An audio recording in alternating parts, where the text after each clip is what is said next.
Good afternoon. It's Thursday, the 9th of April 2015, just after 1 o'clock. Welcome to UK Column News. I'm your host this afternoon, Brian Gerrish. With me in the studio is Nick Green. And the weather outside, well, it's roughly blue skies and sunny. And most of the reports I've seen this morning for the rest of the UK also look pretty good. If you're suffering somewhere away from the sunshine, well, hang on in there because it should improve. Well, what better place to start with a little bit of blue sky than the seat of justice as boasted for the world. If you want freedom, democracy and justice, freedom from corruption, then you need to come to Britain. And in particular, you need to come to the High Court. So let's have a look at this little picture here. And of course, the text reminding us that in these very courts, a single judge sitting in a closed family court, Mrs. Justice Palfrey, claimed that the Hampstead child abuse was all nonsense. The claims about a satanic cult were dismissed. The statements of the two young children, 8 and 9, were dismissed.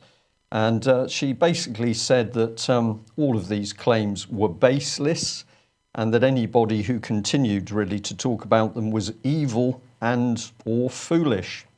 Well, we think it's very interesting that a very brave lady called Nilu, who has been demonstrating outside of the church in Hampstead, the church which was implicated in the abuse, and of course the children mentioned this particular church in their testimony, but the demonstrations brought a number of people into conflict with the police. And in a remarkable turnaround, this lady, Nilu, was arrested, not in Hampstead, but outside Ecuador's London embassy 3 days ago, where there was, of course, a demonstration in support of Julian Assange. So quite remarkable. The police simply walked up to Nilu, said they were arresting her. She said, on what charge? Well, they couldn't really give her a charge, but they arrested her, they handcuffed her, they put her in a van, and they took her back to a police station. And indeed, she's appearing in court today. I haven't had a report before coming live, but she was appearing in court on a charge which is dating back to the 1860s and is to do with interfering with a priest. So quite remarkable that the Metropolitan Police, that seems unable to satisfactorily investigate child abuse in Dolphin Square, is unable to investigate abuse at Elm Guest House, is failing all of the child abuse victims that are coming forward. They were pretty hot off the mark in arresting this lady who has simply been peacefully protesting, not only in support of Mr. Assange, but also in support of the two Hampstead children that were abused. We'll continue to keep you updated on this, but it appears to be another sign of the clampdown by the British state on anybody who dares to try and protect children who are being abused.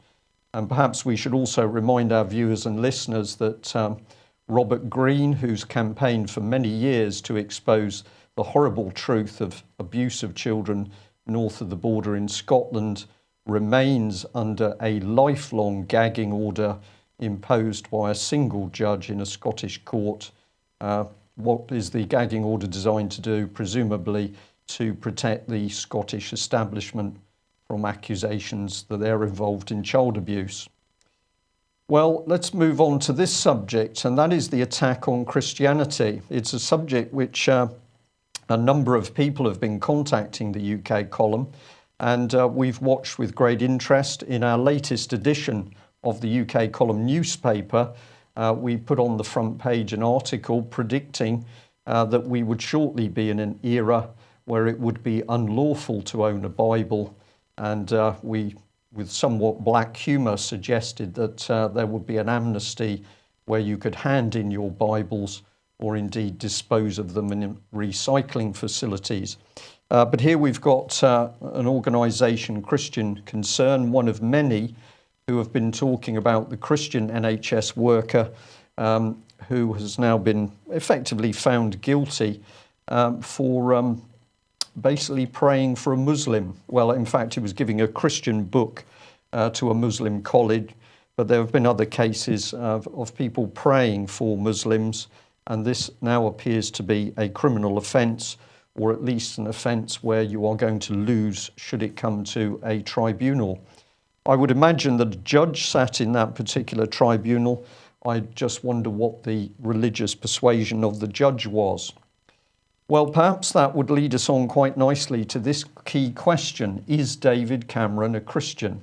And we will say very clearly that the UK column doesn't think so, and it now appears that many others are starting to come to the same conclusion.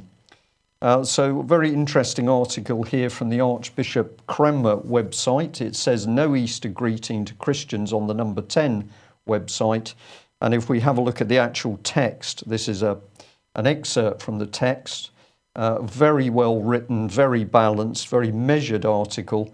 But this is one of the key passages. Funny, isn't it? The Number 10 website carries prominent and very prompt, if not advanced, greetings to Jews during Passover, Rosh Hashanah, and other holy festivals. And the Prime Minister never fails to wish Muslims well during Ramadan and Eid, both of them.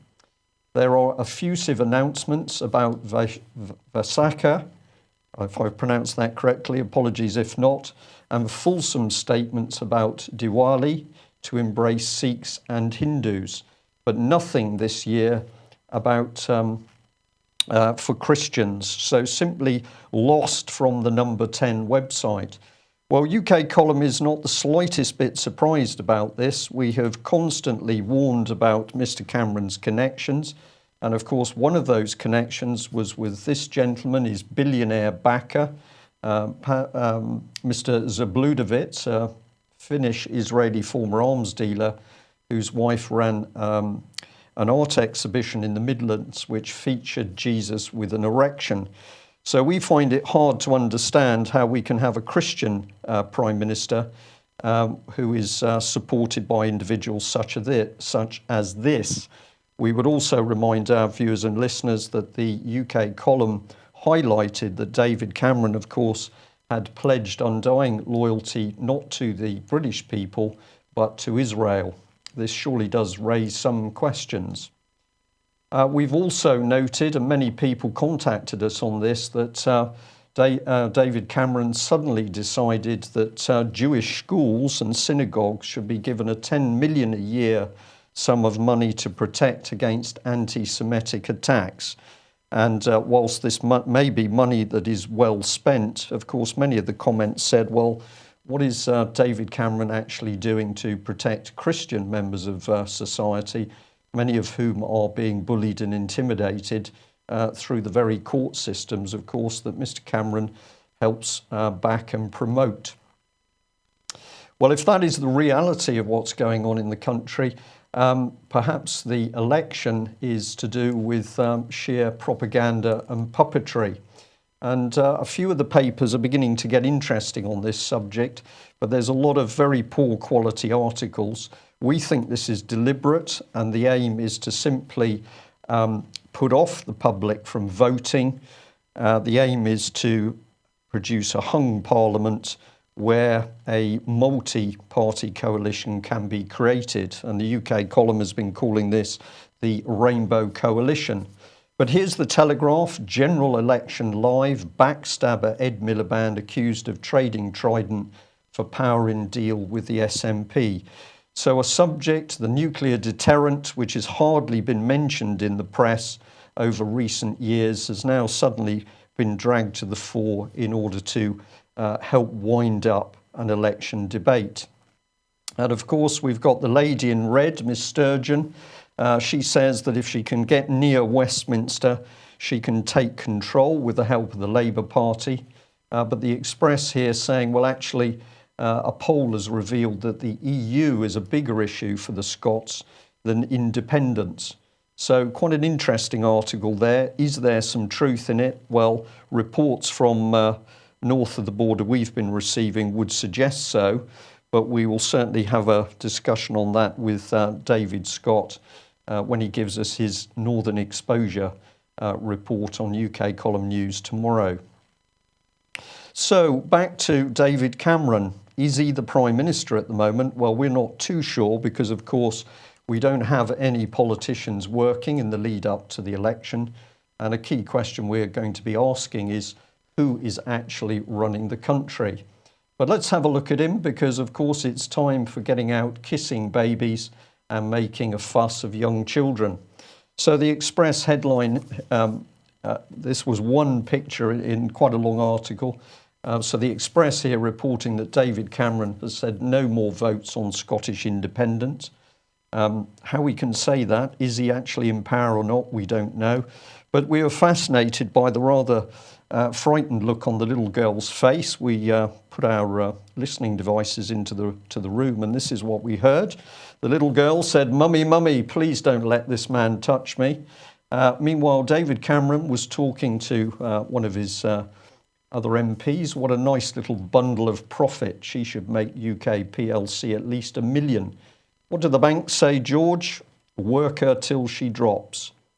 Well, we may not be exactly spot on with that, but we think this is essentially what the Lib Lab Con is about. Full support for the corrupt and criminal international banks, allowing them to drag Britain into a massive debt situation. And of course, the rest of the public can be worked literally until they drop in order to pay off a debt of money created from nothing. It's fraud. David Cameron and George Osborne know this, but it's going to take many people to start banging the table to get that truth to the surface. Well, it gets worse because this picture would tend to indicate that Cameron has actually got his tie off to do some recruiting, some electioneering. But the Mail says here, phony election, bogus rallies, photo stunts, vacuous sound bites. And this is the meat of their article, that what you thought was David Cameron out speaking to people on the streets was simply filmed inside what looks like a deserted chicken house.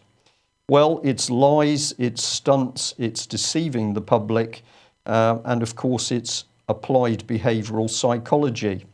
What's the reality? Well, here we are. The Prime Minister is apparently promised 16,000 apprenticeships. Where are these wonderful jobs going to be? Well, Costa Coffee and Morrison's have signed up to train thousands of youngsters by 2020. So we just want to say, here we are, election 2015, for more zero-hour shelf-stacking jobs, vote Conservative. You know it makes sense. I'll pause at that point and allow you to think a little bit about it. As we are constantly saying, the evidence is in front of our eyes. What we need is for people to be active, getting out there, warning other people, and pulling apart this sheer corrupt government organisation, which is now dragging Britain into a very dangerous position. So who is running the country? Well, we'd like to thank the very brave lady that contacted us and pointed us at an organisation called Civil Service Live. And we didn't really expect where that would lead, but we're back to shelf stacking. Let's have a look at how that goes. Well, here we are. This is an old article from the Sunday Times, and it's giving a glowing report to David Sainsbury, the man at the top of the Sainsbury's empire. And he's apparently only on the planet for good. He's finding it really hard to give away £1 billion. And he's out to do the best he can. So we're just going to say, from supermarkets to Westminster, who's really running Britain? Well, let's chop to the Institute of Government. This looks like a reliable organisation. What's it got to say? It says it's an independent charity working to increase government effectiveness. Of course, we're seeing the government being more effective in all areas at the moment. NHS, schools, military, roads, everything is improving. So the Institute for Government obviously doing a good job. And it says that we're working with all the main political parties at Westminster and with senior civil servants in Whitehall. We provide evidence-based advice that draws on the best practice from around the world. And there we are. Well, let's just highlight that. We work with all the main political parties, but this is, of course, an independent organisation. Well, have a look at the left-hand side, because down the bottom it says we have cross-party governance and are funded by the Gatsby Charitable Foundation. Well, who are they? Let's add a bit in. Here we go. The majority of the Institute for Government's fundings comes from the Gatsby Charitable Foundation, which, oh dear, happens to be one of the Sainsbury family charitable trusts. And in 2013-14, the Institute received a core grant of 3.3 million from Gatsby. Well, that looks promising. So the Institute of Government, which says it's independent, has actually got the Sainsbury family at the heart of it. And indeed, their board members include none other than Lord Sainsbury of Turville. So far from being independent, we've got the supermarkets deep into government, advising them on all manner of policy. But it gets better. Let's have a look at where we go on this diagram, because we can jump from the Institute of Government to connections with Dodds Group PLC. And if I just bring it on the other side, here we've got Civil Service Live. Now, Civil Service Live is part of the civil service. It's part of the Cabinet Office, but in partnership with a private company, Dodds Group. And they are linked into Westminster Explained, who are in turn linked into the whole training of the civil service learning. And they're also linked in to Capita and their learning and development arm. So once we dig deeper, we start to see that we are not actually dealing with the civil service as we remember, where these people were here for the benefit of the whole of society. What we see is that the organisation has been subverted, we would say, with a small s, to bring in corporate interests. Well, here's one of the key people from Dodds, Guy Cleaver, the chief executive. What's he got to say? Well, he says that our training business, Westminster Explained, is a key partner to civil service learning and Capita learning and development, delivering the curriculum for the government policy profession. Increasingly, we're receiving commissions from government clients internationally. So we think policy is coming out of Westminster following debate by democratically elected politicians. But once we start to lift the lid, we can see that what's really happening is the government is now being controlled by very, very powerful corporate interests who are masquerading as independent charities. Well, what better person to bring on screen next than Francis Maude, of course, the transparency guru for David Cameron's Conservative Party. Not a pretty sight, but here he is. And why are we interested in Francis Maude? Well, he some time ago recruited a gentleman called Mike Bracken to become the Cabinet Office Director of Digital.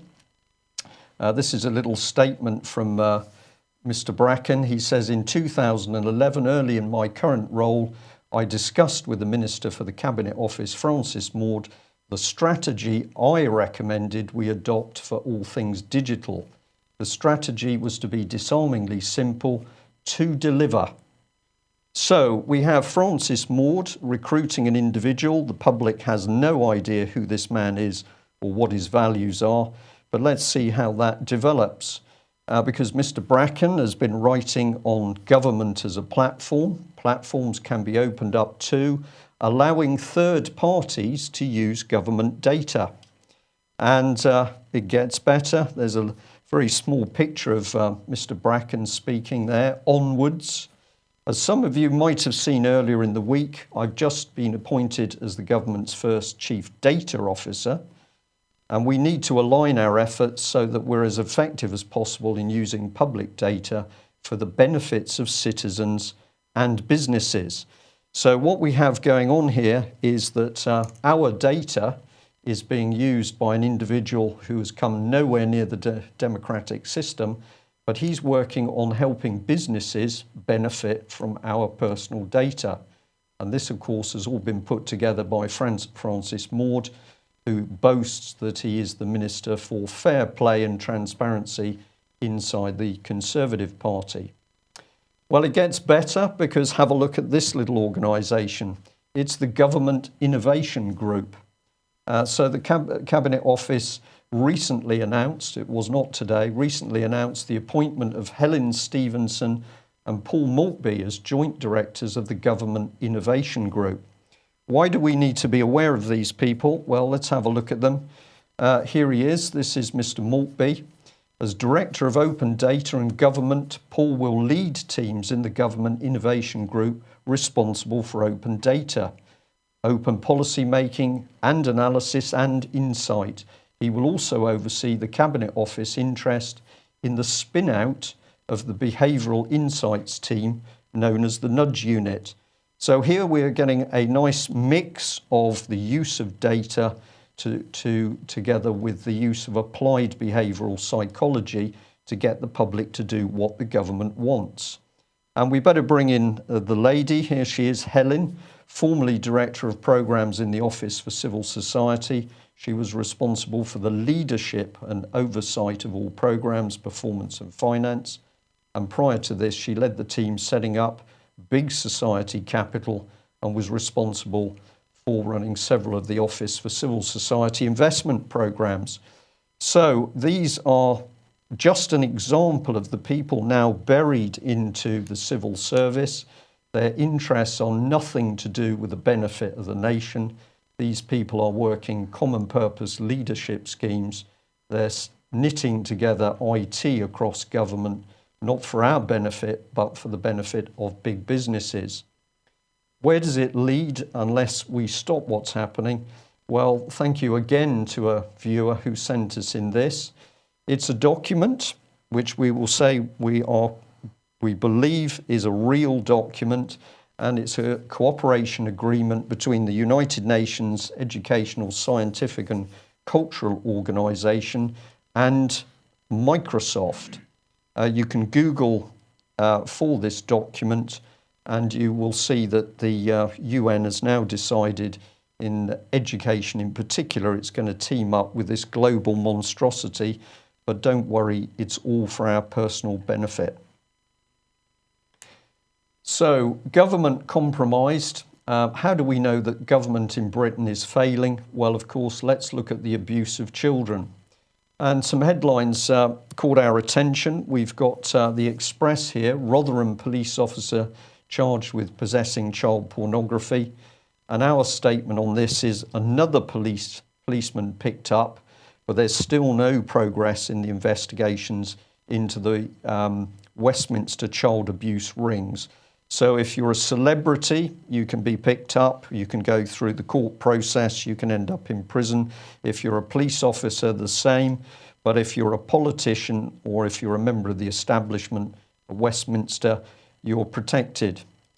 Well, this was part of a BBC report on child abuse, child sexual abuse, torture and murder. They were featuring Operation Midland. But our comment, of course, is that the BBC has still not done any proper investigative reporting on child abuse at all. Indeed, there's reports that have come to light over the last couple of days that the BBC is busy boasting that it's about to unleash some docudramas into child abuse. And of course, these very dangerous programmes allow truth to be mixed with creative fiction in order to completely undermine the public's perception of what is real and true and what is false and what is propaganda. But of course, BBC specialising in that, so we shouldn't expect anything more. Can I cheer you up at the end of today's UK column news? Well, I hope so. You might like to visit this very bright website, bentlawyersandcops.com, where there are some extremely interesting lists of people who've been involved in criminal activity, corruption, abuse, child abuse, not only in the police service, but also through the courts. a good source of information. Please do check the original sources, obviously, before repeating what you find on this website. Well, what's been happening in Nottingham? Apparently, the police have opened up a second abuse inquiry. This is now featuring 10 more care homes and residential centres, and these investigations are going to go back 70 years. So while child abuse victim and whistleblower Melanie Shaw remains in solitary confinement in David Cameron's Sodexo profit-making prison, it appears that the police are now going to blur all of their investigation in Nottingham by spreading it back 70 years. And I think a little bit of common sense would tell us that in a 70-year timescale, this inquiry could drag on itself for 70 years, and of course no truth comes to the surface. So if we want to get our country back, which is a comment many people, or a question many people ask, how do we do this? UK Column says get the truth out about what's really happening in the country. If we are being governed by members of all three parties who are prepared to cover up the abuse of children, we can, of course, not trust them on any subject they put forward in their election campaigning. This needs to be exposed. Thank you for joining me today. UK Column News will be back tomorrow at 1 o'clock and should be joined by David Scott with his Northern Exposure Report from Life in Scotland. Thanks very much. Bye-bye.